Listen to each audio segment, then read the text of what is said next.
بريان واتيلا ودودي يهودي با waxay aqoonsanaysaa nimankan la magac baxay Somaliland bay aqoonsanaysaa aqoonsi raadi dadaal waxa rabta samee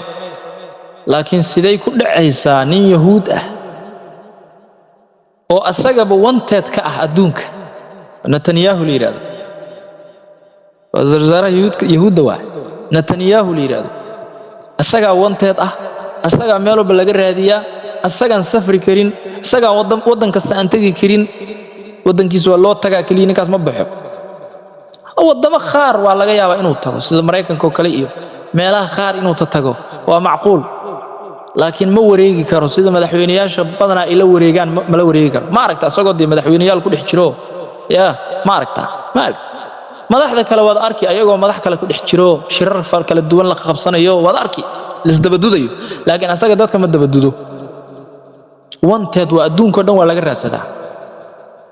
waxay la dambiye dagaal buu galay dad buu baabi'iyay dhiig buu galay aadama sida ninkaas sida yahay nin sidaas ah adigii muslimka ahaa ee ka gubanayay walaalahaaga muslimiinta ahaa Falastiin dhibaatada lagu hayo ina asagii soo dhaweysato tiraahda anaga na aqoonsigiisu muxuu ku soo kordhinayaa marka waa su'aal nisweydiye taawa muxuu ii soo kordhinayaa aqoonsigana waxa la yaab leh haba dhahaana dib malacta waxa kaloo la yaab kala siile aqoonsiga waxa ku hoos jira shuruudaha ku hoos jira ileen gaal iska ka aqoonsanaya male walan tarda anka alyahud wala nasara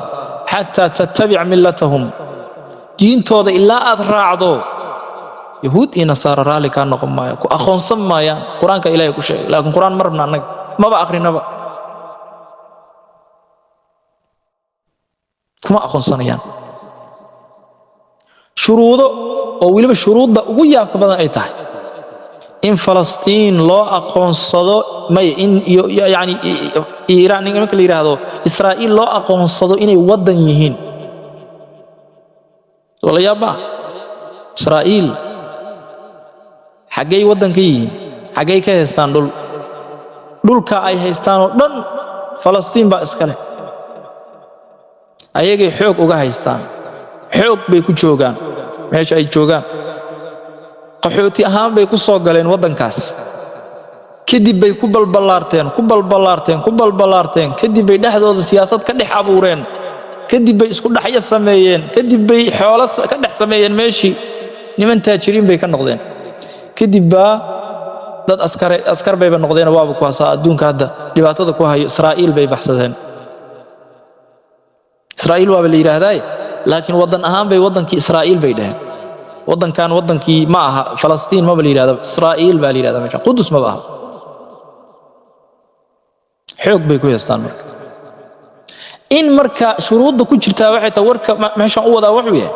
shuruudda ku hoos jirta waxay tahay in Israa'iil loo aqoonsado dhulkaas inay iyadu leedahay walaalihii intaasoo sano la garaacay malaayiin qofood laga laayay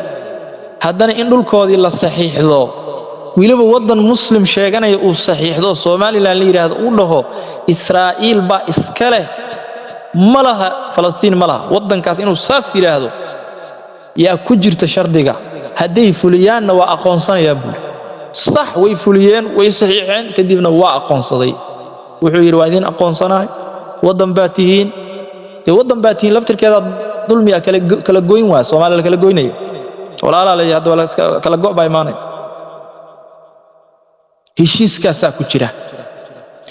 waxa kaloo heshiiskaasi ku dhex lafaaqan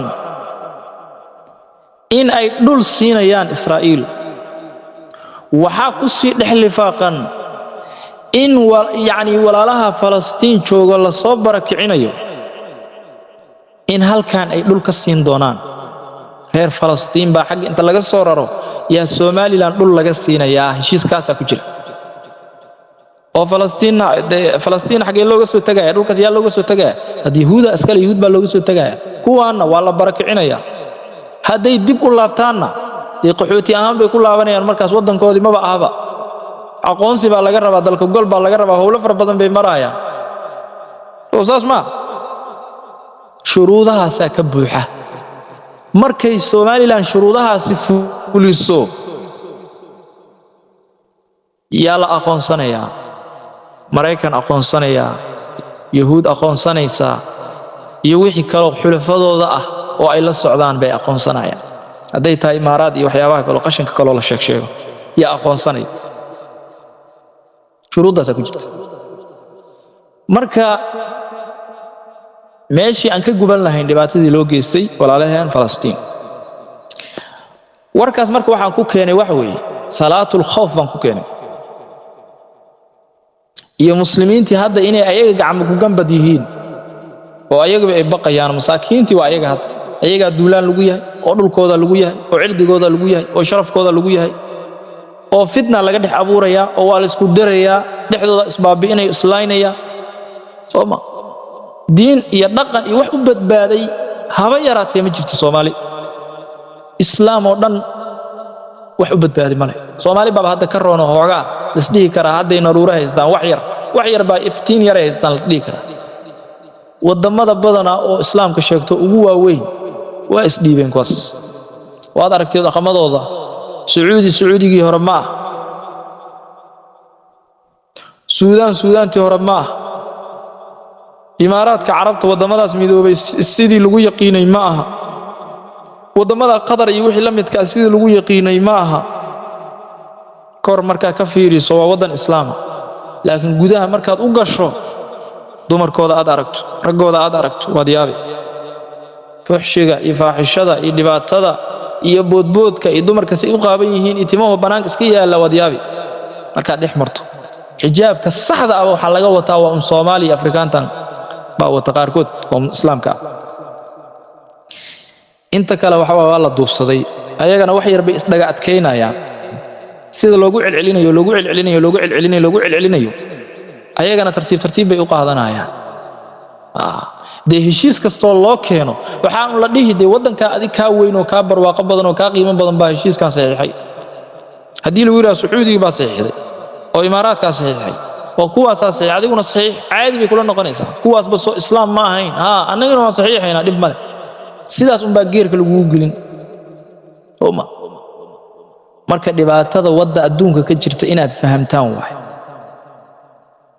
واقعا باذن كدب جيني 10 كان سيداسان ugu daba xiraya باذن الله تبارك وتعالى صلاه الخوف عبسيده صلaadeeda حديثka ugu horeeyo sheekhu dhowr xadiis buu wuxuu ku soo qaadan doonaa ilaa 3 xadiis ma badin doona 10 ka 3 xadiis buu ku soo qaadan doonaa baabkan salaatul khawfka ah qaabka loo dukada laba qaab loo dukadaa labada qaabna sheekhu waa sheegi doonaa qaab waa markuu cadawga dhanka qiblada ka xigo qaabna waa marka uu cadawga dhanka qiblada uusan ka xigin waa markay ugu adag tahay sheekada waa markay ugu adag tahay waa markuusan ka xigin qiblada dhankeeda laakiin qibladu markuu ka xigo way iska fududahay markaas way iska fududahay laakiin gadaal markuu ka xigo ama dhinaca kale ka xigo markaas bay adkaanaysaa sheekada labada qaabna waa sharxi doonaa ولو شيق قاب كان مركو قبلة دنكيدا نغا خيغو اما كا خيغو كليه او شرحي دونو قاب كلنا بان كو خجين دونا باذن الله قاب فائده اهان باذن الله تبارك وتعالى اليوم ويل من بغى اليوم ذل من طغى